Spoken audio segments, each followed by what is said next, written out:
I tend to have players that get really attached to their current characters. Although I do have one, Trevor. I don't know if Trevor is still here, but he always talks about getting Meridon killed, and Meridon never dies. He is still here. Yeah.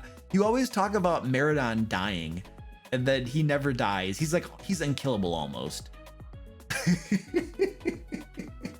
I hate my character. I don't know why you don't switch to a different character then. I really don't. Like, seriously, I would have no problem if you changed to a different character. I could give two craps.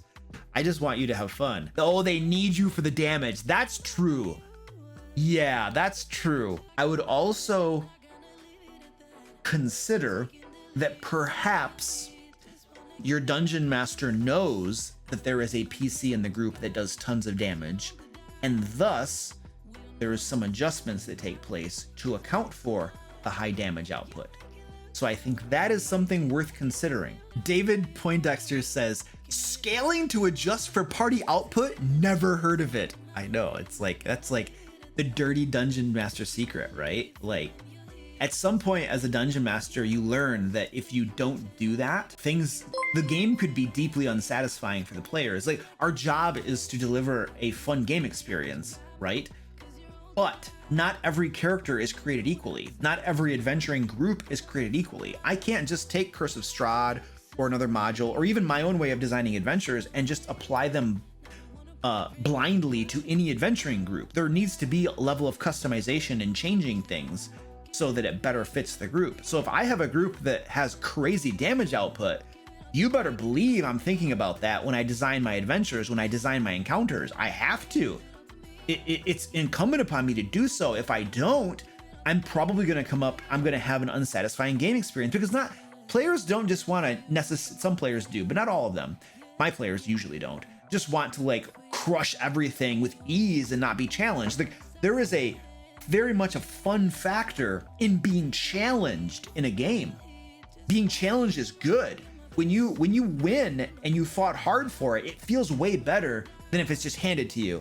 And it's just like, oh, that was the easiest boss fight ever, and we got a bunch of loot. Yay.